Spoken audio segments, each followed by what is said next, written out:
Well, hello everyone and welcome to another review, where this time I'm going to be talking about Land of the Lustrous, which is an anime. It's got 12 episodes and I finished it on the 18th of May. So for context, this is a series that was selected because it was suggested by my viewers, and every 2 weeks I basically spin a wheel and randomly choose something to be watched by me and reviewed, and this was the first winner. Now, for a bit of a preamble, I knew basically nothing about this. The one thing I knew is that it was about gem girls, but I even didn't really know that confidently. I just knew that like gems were involved somehow, and overall, this is a 3 out of 5. I enjoyed this a lot. It was very easy to watch. So easy to watch that I watched the first episode on like a Saturday or something like that. And then the next time I sat down to watch it, I watched all 11 episodes. Basically like back to back, I just watched them all. It's incredibly easy to watch. I would say this is close to getting a 4 out of 5, but I do have some issues that we're definitely going to talk about. And the season wraps up in a way where it like doesn't have any sort of conclusion whatsoever. And the final episode kind of just feels like any other episode in the show. And I'm almost certain it's been like, what, 8-9 years since the last season came out. I don't think we're ever going to get any more of this. So I don't know. It's a bit weird. It's in a weird place, but overall I enjoyed it quite a lot. That's like my high level thoughts about this. Now we have some pictures again, like my last Fate Strange Fake review. So firstly, we can talk about the premise. Okay. I love the premise of this. Basically, it's really good. Like, you have a very strange world, which is like very empty. At the same time, it's filled with these gem girls who are like representing a certain gem or like a certain mineral or whatever it is. Like, we got Phosphophyllite, who's the main character. We got Diamond, we got Bort, we have like all these different gems and minerals or whatever. Like, I think it's really cool. I like the concept of like, they are literally made of minerals, or like made of like the material that their name represents, and therefore they have the properties of that material. Like, for instance, diamond has like a hardness of 10, so it's like the hardest of the materials, but even within like the categories of diamonds, there are like those who are less likely to shatter because of what, there was some term for it. I'm sure I read it in my notes somewhere, but stuff like that. And then you got like Phosphophyllite, or Phos, who's like one of the least hardest, like she's like a hardness of 4 or something like that they mentioned, or 3.5 or something. So if another girl runs into her, she'll like shatter, and it happens like frequently throughout the show, like we're seeing in this image here. Like, the girls shatter, or they like crack at certain points and bits come off, and they sit like this sometimes when they're like shattered and they don't have arms and legs. And it's really cool because they are immortal. Like, they don't die just because they've shattered. They can still talk as long as their mouth is like still intact. And if you put them back together, they're all back to normal. This is a great premise. I really enjoyed it. This is like one of my favorite parts of the show. It's just this premise of these like crystal girls basically who can shatter. Yeah. Like, there's scenes where they like jump up and down, or like they accidentally step on like on a hard material and thought it was going to be soft, and they just shatter because of it. And it's like, oh, that sucks. Like, I don't know, it just feels, it's so cool. And like, even the fact that like if they run into each other, like I said, it's just such a cool thing where like the characters have to be mindful of who they're interacting with, because like certain combinations can't like, well they can't run into each other because they'll just like shatter and be useless. So I don't, it's just really cool. So I like that. Yeah. And then we got like Cinnabar has poison. Like, there's all these like different things. Like Antarcticite has like, she's in liquid form until the temperature gets cool enough, so she only comes out like during the winter. Obviously Phosphophyllite gets her like golden, what was it? Gold and something. Oh, platinum. That's what I wrote in my notes. Gold platinum alloy that she can like stretch and is like very malleable. And then there's like the twin sisters. I think they were twin amethyst, was it? I think, where they can like basically hit each other and they don't shatter at all because they like resonate or whatever. It's like super cool. And I know like crystals do that kind of stuff. I don't know. It was great. I like it. Really cool. There's also the elements of your memories are kind of stored in different parts of your body. Or not necessarily like that. It's basically whenever the more of you chips off and you lose it and it never comes back to you, the more that happens, the more you like lose your memories, which is an interesting concept. The show doesn't really explore it at all. It happens very like, might happen like twice. I think it happened once with Foss at the beginning, but then she like basically just remembered anything anyway.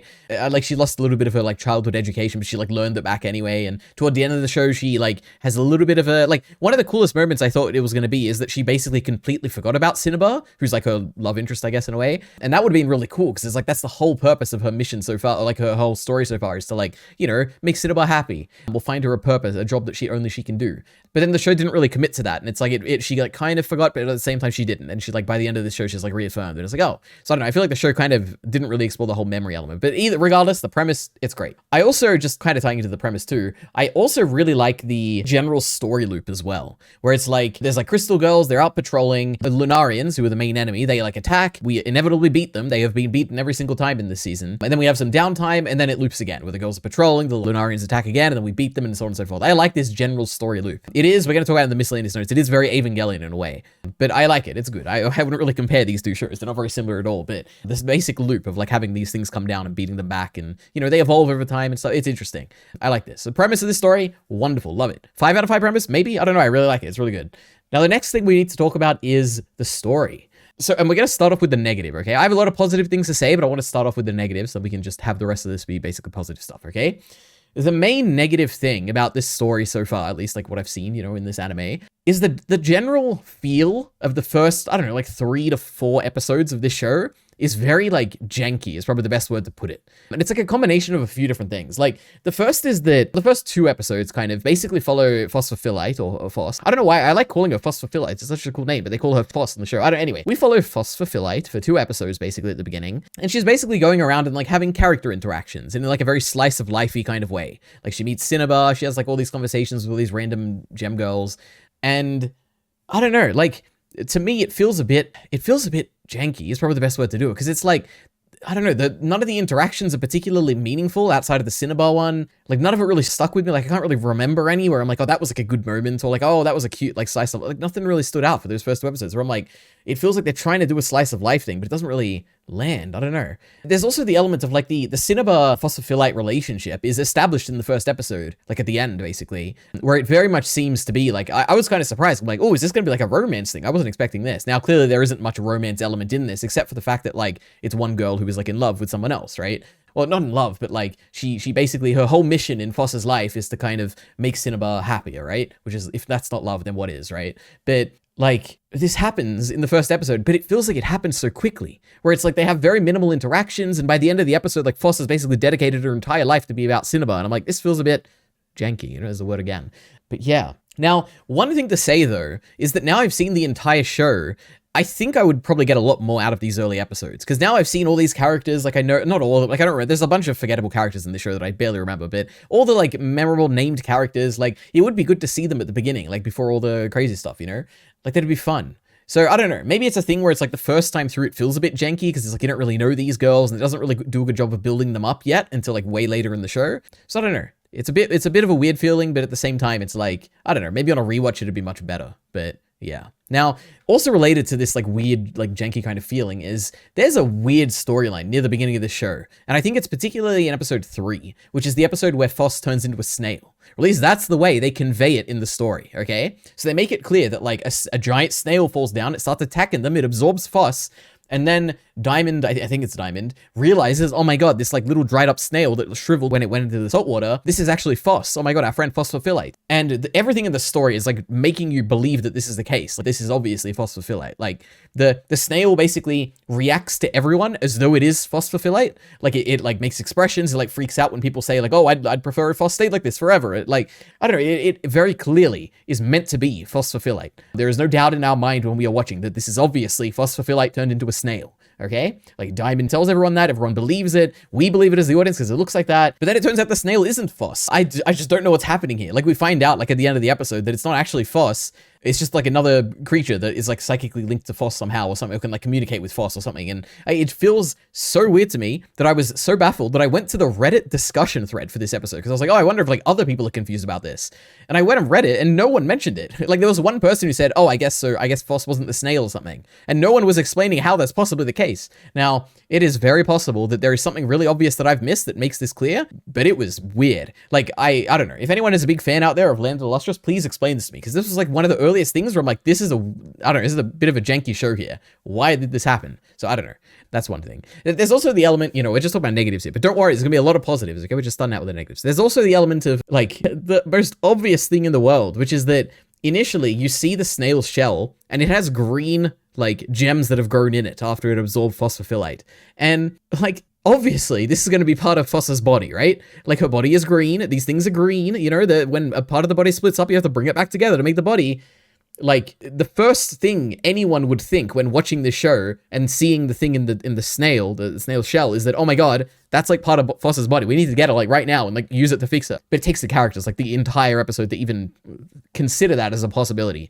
Now, this is a thing where it's like, maybe this is just an anime issue where like in the manga where it's black and white, it's like, it doesn't matter at all because you can't tell it's like green. But in this, it's like, it's literally the same color as Foss. Like, are we not meant to think it's her body? I don't know. So, it's a bit janky. What can I say? And then it's like, they get her body back by like harvesting the snail shell or whatever. But then like Sensei takes way too long to like inquire about it or like debrief about it. And I'm like, this just feels weird.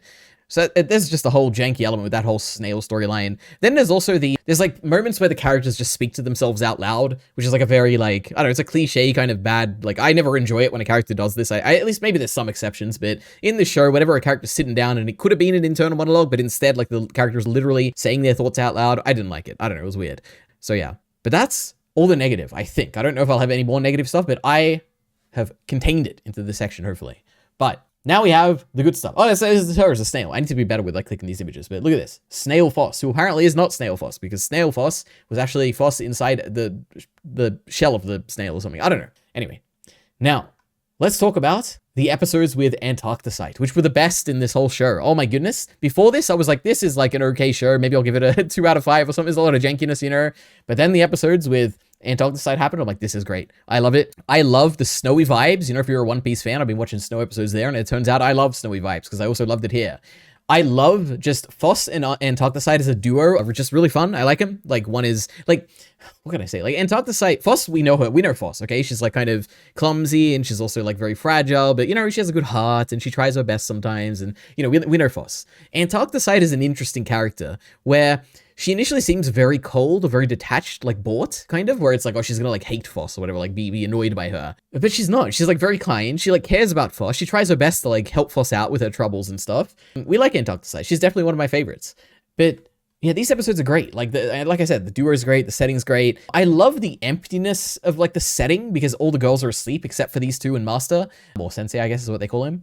So it's basically just these two characters for 2 or 3 episodes, just back to back. Like that's all it is. Like it's a very different feeling. I like it. Like it's a very like all they basically do is like a slow, methodical like chopping of icebergs. Just these two characters. It's cute. It's cool. I like it. This set of episodes was definitely my favorite in this batch. So you know, Antarcticite, what a great character and great part of the story. I also feel like, and we have an image here, the directing in these episodes were also better. Maybe. I don't know. It's hard to tell. Like, there is a lot of good directing in the show. We'll talk about it. There's a little bit of bad directing too, but there's like cool shots like this, a bunch, like in these set of episodes. I've only got one, for example, here, but like, it looks cool. I like it. So yeah, you know, these episodes felt special in many regards, including the directing. Now, the next thing to talk about is the change in Foss's character, which is a big thing in the show. Like initially, like I said, you know, she's very clumsy. She's very, I don't know, she's got a big heart, you know, but she also is very like bubbly and outgoing and is excitable and stuff like this. And she like gets stressed at times because she's like not doing a good job. Like Foss is a very fun character at the beginning, but then after the death of Antarcticite, or the death, quote unquote, the stealing away by the Lunarians, after winter, when everyone wakes up, she's very different. She's cut her hair, so she looks different. She has like a more somber, is that the right word? She has a more like serious, like, I don't know, more depressing kind of look on her face. She doesn't have the same energy she once had, right? Like she is the same person. Like we don't lose her entirely, right? Like she still has that same Foss energy. Like it feels like the same character, but she's kind of lost that like the spark of like what she had when she was like younger, not younger like in a sense, but like when she was small. Like it basically felt like it was a transition of like her being a kid to like her becoming like, I don't know, more jaded kind of adult or something like that, even though she's not aging or anything like that. But it just feels like that transition of like she went through some stuff, like she's never going to be the same again. Doesn't mean it like changed her forever. Like it's not like she's different. She is still inherently the same person, but like she doesn't have that same spark, you know? I don't know. It's very sad to see. It's a very cool, like, story element. I never would have guessed this. Like, at the beginning, it is not very generic or anything. Like, this is just unexpected to me. I like it. So, yeah. Then we have, like, the only real other thing I have for story stuff, like, to be honest, there's not too much to say in story stuff, but the only other thing I have to say is about just a bunch of smaller, random, like, things I want to talk about. Like, the first is Diamond, who is by far my favorite character. Firstly, her voice actor is great. Oh, we got to talk about the voice acting as well, which I watched the dub. We'll talk about that when we get to miscellaneous notes, but Diamond's dub voice actor is amazing. She is one of my favorites. She sounds a lot like Nia Teplin, who is literally my favorite dub voice ever. And so, you know, it's a very high compliment to Diamond's voice actor here. It's not the same actor, it's someone else, but Diamond is great. She's unbelievably cute. She's trying her hardest to be like strong and as strong like her basically sister, like Bort, who's like a fellow Diamond of hers. Like I love the like Diamond and Bort like relationship where, especially from Diamond's perspective, where like Diamond is basically trying to be like Bort and like she sees her as like an older sister or maybe even a younger sister. She's like sees her as someone to look up to basically. And then we have the story where Foss basically replaces her because Foss is more capable now. She's got like the titanium and gold alloy arms and legs, or arms, and then she's got the agate legs, and she's basically going to go out and patrol with Bort. And Diamond just like for a second, she feels like she obviously it's portrayed as though she looks very unbelievably depressed about it. It's really sad, but it takes her like 2 seconds. She bounces back and she's like, oh, I understand, you know, like Bort deserves the best. And it's like, oh, this is just super cute. Diamond is definitely my favorite character. I love her so much. And it is like that scene where she is like, for a moment, it's really sad that like Foss has like ruined this like dynamic between her, or like her duo with Bort. It is the saddest bit in the show, and it made me tear up a little bit, you know? So what can I say, you know? I am just invested in the show sometimes. So it's very close to a 4 out of 5, like I said, but it's not quite there. So yeah, Diamond is great. Oh, and she also beat the fuck out of that dog. It was like that, not the dog, the giant like thing. And that was like the hypest moment ever. I was like, oh, we're gonna have to wait for like Foss or Bort to take this out. No, Diamond beats it up. It was crazy. Now I think she gets destroyed after that, but like for the first round, she like beats it up and it was like super cool. So, oh my goodness, we love Diamond. But then like the rest of all the minor things I want to talk about are just like the girls are super cute. Like they do cute things. Like the interactions with Sensei where they're all like see him like a dad basically. And like this scene where he's carrying one of them up and they're like, oh, me next, or whatever. Or whenever he like pats their heads, like these interactions are super cute. So I like this. This is all great. I like this also encompasses like Antarcticite's like yearly tradition of hugging Sensei whenever she wakes up, because it's like only her and Sensei. She doesn't have to be embarrassed of like the other seeing that she like cares about Sensei, obviously. That's super cute. What else is there? There's the fact that like initially everyone is like super scared of Foss's new arms because they're like stretchy and weird and they can like make shapes and stuff. But then later on in the episode, they're like all super interested and they want to try it out and test it out and do cool things with it. And they're all like giving her too much attention that Sensei has to step in. All this like middle of the show, or like maybe a little bit toward the end of the show, slice of life stuff is so good. Like the early stuff I said is quite janky to me. Maybe it would be better on like a second watch through, like I said, but this middle stuff, like middle and toward the end, amazing. Like I love Slice of Life. It's so cute. The characters are so cute. What else is there? Let me see my notes. I like the scenes where they're all chasing the little dogs around. That was very cute. And I love the fact that when Diamond is taken out of commission, when the dogs are basically little dogs, I love that Red Beryl makes Diamond a replica dog because she didn't get to see it. And it's like super cute. It's like, oh, look at this. Like she cares about her friend Diamond. She made a little replica dog because like Diamond couldn't see them because she was like out of commission when the dogs were little, you know, before they grew up again. So it was really cute. So we like that. And then the final thing, just random thing I wanted to say is that it's just super cute that the girls, when they're hibernating for winter, they all just like wear this dress that I think I don't remember who it was. One of them designed the dress. They all sleep in this like cute way, but they all have their own like little outfit and they're just sleeping in this little sheet thing. It was cute. What can I say? You know, the show is cute. That is probably the best element of the show is the cuteness, definitely. So we love it. And the premise, of course. But yeah. Now, the next thing to talk about is the visuals, which are probably a big like thing to talk about because this is I think it's entirely CG show. Like I didn't really spot any moments of like, oh, this is like a 2D scene that's been inserted into like a 3D anime, which happens a lot of the times with other things I've seen. This one is literally, it feels just like 3D end to end, like CGI. Firstly, this is a little bit old. Like I said, it is 8 to 9 years old, I think, from memory, where the anime came out.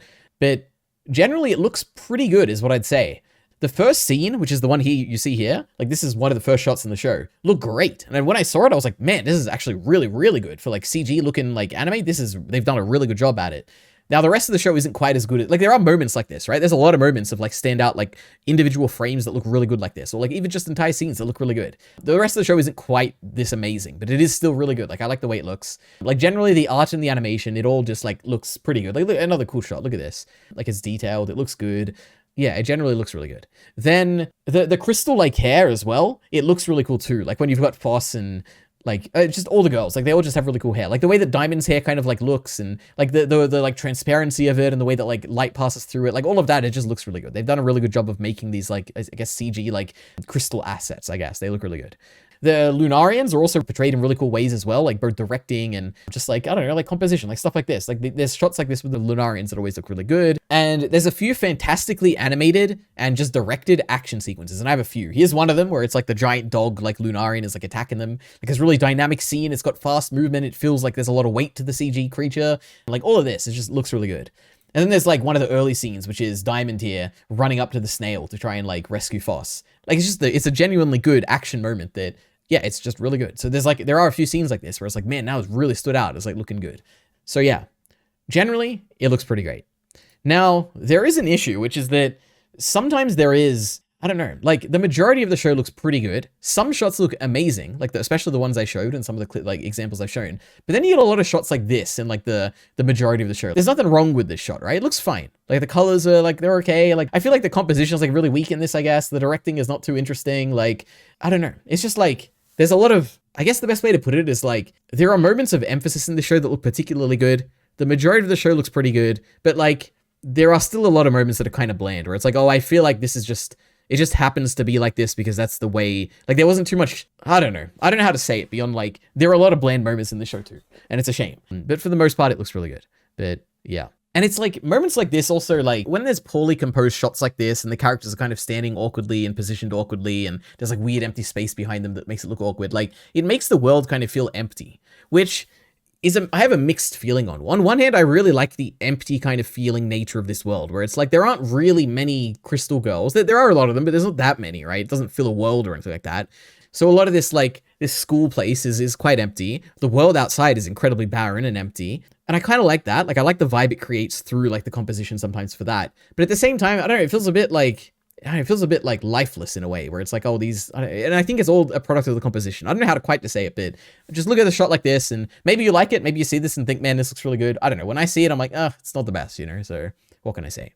But that's the visuals. Now, the other thing to say is the music is really good. Like, the music is the best part of the production of the show by far. I looked into the composer a little bit, like when I was early on, because I was like, oh, this sounds really good. And from memory, I think it is the one thing I know them from is from Mushoku Tensei. I believe this is the Mushoku Tensei composer. Now, please correct me in the comments if I'm wrong. But Mushoku Tensei has amazing music. This has, like, amazing music too. Like, for the show is made infinitely better by the music. I don't know what to say beyond, it's just amazing. Like, I can just say it in a million different ways, but that's basically the point. The soundtrack of this, look it up, you're gonna love it. It's great.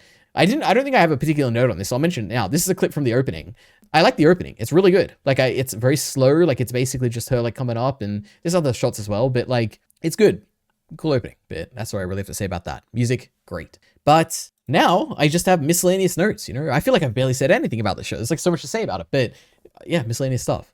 One is, like I said before, I started watching the sub. I watched the first episode entirely in the sub, and I was like, okay, like, this is fine. But the subtitles kept doing this really annoying thing, which is that they were using, like, he, him pronouns for the girls, where it's like, I don't know, Foss would be like, oh, I need to go help Cinnabar because he's so lonely. And I'm like, what? It felt like it was messing me up a bit in my, like, how I'm reading the show. So I just swapped to the dub, and I was like, do they also use the he, him pronouns in the dub? But no, in the dub, they don't use pronouns whatsoever. They entirely refer to the characters as their names, which I like way more. Where instead of being like, oh, Cinnabar, you know, she needs my help or whatever, they'd say like, oh, Cinnabar needs my help or something like that. Or it's like, Cinnabar needs my help, like Cinnabar, blah, blah, blah, whatever. Yeah, I much prefer this approach. And the dub was pretty good. Like I said, Diamond is one of my favorite voices ever. Like, I love her performance in this. Foss is pretty great. Like, they're all just great. And there's nothing that really took me out of it, like, voice-wise. It was all pretty great. And, oh, Sensei's voice is Elias from the Ancient Magus' Bride dub, and it's really good. It's a voice I like. It makes sense for, like, a sensei character like this. It was really good. So what can I say? You know, we love the voices, especially Diamond's. Then the next question is, what is the deal with Sensei, basically? Like, we don't get a resolution of this whatsoever. Firstly, what is he? Like, is he a human? I don't think so, but maybe. Like, it is possible. He seems human. Like, his name is Master Adamant, so does that mean he's, like, adamantite or like that's like a thing from Terraria, I know, where it's like some mineral, like I don't think it's a real thing, unless it is. Maybe it is, but it sounds too much like adamantium or whatever. But like, what is he? Like, that's the first question. He falls asleep a bunch, like in an unhuman kind of way. He like slams his head into a wall for some funny scenes, which I like. They're pretty good. Like, it's just interesting. I don't really particularly have any theories is the thing. Like, besides the point that, like, maybe he is, like, demi-human or demigod, or, like, he's, like, some like, mixed thing or something. Like, I don't think he's quite human, because I feel like I don't know, the sleeping thing is just so weird. Like, humans don't meditate and sleep like that usually. It's weird. But there's something different about him, obviously. There is a really interesting reveal, like, midway through the show, like, toward the end of the show, sorry, not midway through, which is this moment here, kind of, or, like, a bit after this, which is that we find out from Cinnabar that basically every girl who lives in this school, they don't say it out loud, but they do have a suspicion, or, like, they know that there is more to Master than meets the eye. They know that Sensei has some hidden relationship with the Lunarians, and they don't know quite what that relationship is. There's like an unspoken agreement to basically trust Sensei despite like knowing this.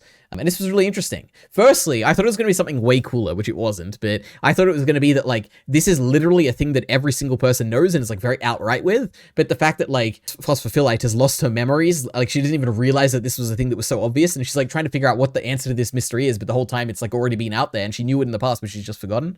But like I said, the show doesn't really do anything interesting with the memory thing. So it didn't really do that, but it is still a cool like reveal regardless from Cinnabar about that, about the Sensei having more to him and everyone already knowing about it. So that was interesting. But what is he? I don't know. Like the thing is like, can there be a satisfying answer? I feel like they can't be. Like, what could possibly satisfy me? Like, unless there's like a really interesting backstory where he like used to be a Lunarian and like maybe he converted to like from being a Lunarian to be like almost human or something. Because I know that there's like a whole storyline in the show where the Lunarians are trying to basically, well, it's like a theory. Like I don't think it's like confirmed or anything, but I think at some point the snail people, they say that like the Lunarians are kind of trying to become human by collecting the crystals, and because like what do they say? The crystal people are the bones of the human, the snail people are the flesh, and then the Lunarians are like, I don't think they say, but it's like it's implied that they're like the soul or the mind, right? Because they kind of get portrayed that way, right? So maybe it's like Master was a Lunarian who then like maybe got a soul and then got the flesh and kind of became human in a way where it's like he's not quite human, but at the same time he kind of is, and like I don't know, it could be interesting. Yeah, I don't know. There's a lot of interesting directions basically that this story can go, especially with Sensei. That like I'm almost certainly gonna read this manga just because like it's pretty short, and also like I am very interested in this like in the story. So yeah, I'll probably, to be honest, like unless there's like big differences in the manga, I probably would just pick up at the point where the show ended. But I don't know, we'll see. I have no idea what chapter it's up to. Like I know the story's ended, but I don't know what chapter the anime like finishes at. Like if it's pretty early, maybe I'll just read the whole thing. But if not, I'll just start from the actual chapter the anime goes up to. But yeah, what's Master's deal? I have no idea. He does have super cool, like he has a few cute moments, I would probably say. He has a bunch of cool moments, like I said, like I haven't said this at all, but like all the moments when he stops the Lunarians are super cool. But he also has cute moments, like the fact that he always blames himself. Like I have a quote here, he says, "The blame lies with me." He always like says that whenever like something happens to his children, like to the girls. And I don't know, it's a little heartbreaking where it's like, oh, this poor guy, he's not a bad guy. He's trying his best, but like the circumstances of these Lunarians who are constantly attacking means that eventually his children get taken away, It's kind of sad, but Master, he's interesting. Another thing to mention is that there is very strong Ruby vibes in this. Now, the only real similarity between Ruby and Land of the Lustrous is that they are both CG quote-unquote anime, right? Like if you consider Ruby an anime. They're both animated CG. They have a very similar animated style, especially volume 4 onwards of Ruby. Like the lighting is kind of similar. They're both like action series. Like the similarity really is like an action CG series with a kind of a similar style. Which is interesting because the stories are like not similar whatsoever. But the two shows feel incredibly similar, which makes me realize how much like a visual aesthetic kind of has to do with the feeling of a show. Because like these shows have no right to be like compared whatsoever. They're just so different, but they just feel so similar in my mind. I don't know if there's any other like Ruby fans out there who've watched at least past volume 4, like 4, 5, 6, 7, 8, 9, and feel this way, but I definitely do. There is also especially like a very similar kind of feeling between volume 9 of Ruby and then season 1 of Land of the Lustrous, right? Where I don't know why I'm spending time on this, like that anyone's going to know anything about Ruby, but volume 9 of Ruby is basically our characters in this like strange world basically, and it's a bit wacky and weird and there's crazy stuff happening, which feels kind of a little bit similar to the world of like Land of the Lustrous, but not really, but I don't know. It's got Ruby vibes, let me say that. Now the thing is, don't make this a slight against Land of the Lustrous, because firstly, I love Ruby, and this is a compliment. Ruby is like one of my favorite things ever. And secondly, Land of the Lustrous came out first, okay? So yes, Ruby looks good. To be honest, Ruby like volume, like the later volumes, like 7, 8, 9, whatever, it almost certainly looks better than Land of the Lustrous. Like, but the thing is that Land of the Lustrous came out like years before Ruby came out, so it's not really a fair comparison. But what can I say? They're like kind of visually similar, but Ruby. Now, I said that there were no more negative things to say, okay? But I actually forgot about this one. This is one more negative thing to say. It's a very minor one, but the show has bad or like awkward timing for jokes, and I don't really like it. Coincidentally, in a very similar way to like Ruby and how it delivers jokes. But now the comparisons will end, okay? No more Ruby mentions. But I have 2 examples that I've written down in my notes. One of them is this scene here on the screen right now, which is basically the context, in case you haven't watched this in like 8 years or whatever. Phosphophylite has been lost. This is like when she's with the snails or whatever in the ocean, and no one knows where she is. But as the people are like searching for her, like basically Sensei and all the students are basically searching for a phosphophylite, it turns out that Cinnabar has already found her and brought her back to the school. So now we get a scene where the doctor lady, I don't remember her name, but the doctor lady is looking after Phos, and then another girl runs in. Okay, this girl here. She runs in, and you can see in this image here, she can very clearly see that there is a girl sitting there, like the doctor is talking to her, but she runs right up to the doctor, has a conversation with the doctor, not acknowledging Phos is there, not even aware of it. And obviously the joke is that at the end of the scene, she like turns and is like, "What, Phos, you're here?" And she like freaks out, and it's like meant to be funny. But the timing is just so bad. It's such an awkward, like positioning of the scene where we see that she should obviously be able to see Foss here, and it was just not very good. But that's an example of like the comedy or comedic timing, I guess, more so just being poor.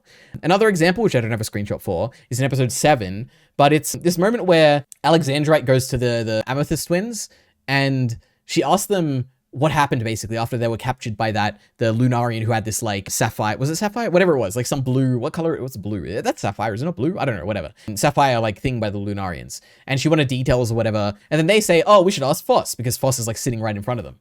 But when they say Foss, like, oh, what about Foss? Foss is already like, we already see her like start walking. And by the time they finish the sentence of like, what about Foss? She's like gone. And the joke is meant to be that, oh my God, Foss was just here, but she's gone now. And the timing is like a bit awkward and it's just not very funny. And I don't know. So what can I say? You know, the timing of jokes are just not the best in the show, but it is what it is. So yeah.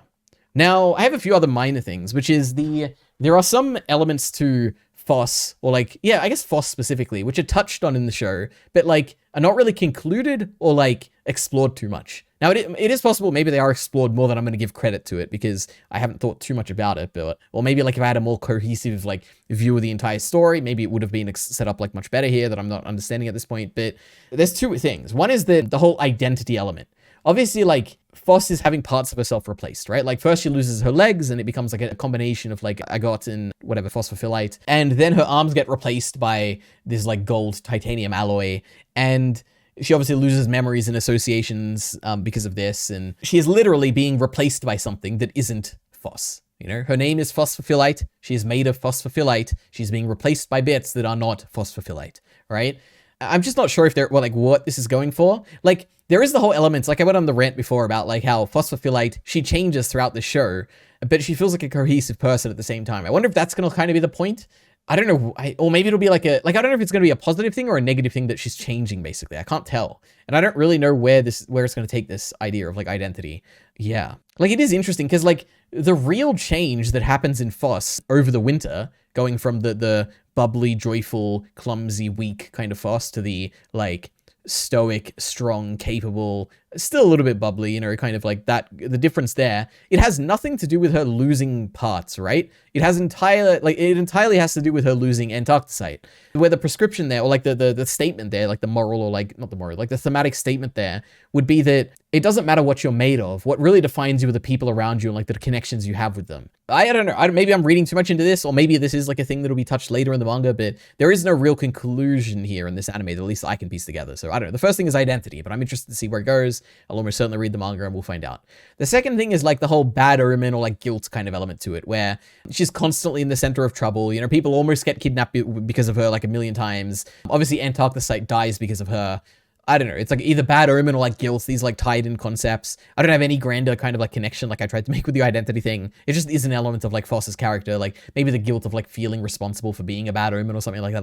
Like maybe feeling guilty for like what you were born as. Like Foss doesn't get a choice of like being born as phosphophyllite, right? She can change who she is, right? She can like chop her arms and legs off and get not tin alloy, gold and titanium and agot legs, but like it's not her fault for like being born phosphophyllite, right? So I don't know, maybe that's like a whole element to it. I guess we'll find out, but yeah. Like a wild theory I had at some point also was like, is Foss eventually going to become human? Is that going to be the point where it's like she changes so much of who she is and like that's what it means to be human, which is to like constantly change or something like that? Like instead of like being just the bones or the mineral or the gem of like phosphophyllite, you can just be your cohesive self. You know, you can be yourself. Maybe she'll get a new name or something like that. I don't know.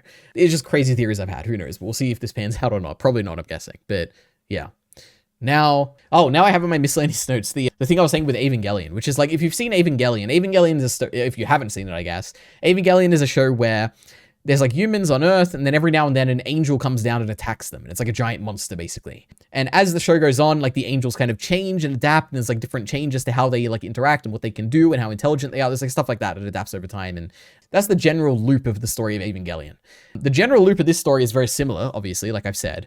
But it's like, it is the element of like, there are these weird alien things that are like coming down, and it's like they adapt over time, and they're kind of creepy in the way they're depicted, and they like have these evolutions, and their goal has something to do with humanity, which is very similar to like Evangelion. And I feel like there is a very clear like inspiration here in a good way. I love this. The angels are like some of my favorite parts of Evangelion, so I really like it here too. The Lunarians, like I think I've reiterated a bunch of times, they are always depicted really cool, and I like their story inclusion. It is cool. I love the loop of the show and the mystery of the Lunarians and who is Sensei and all that. They're all tied in together. So Yeah.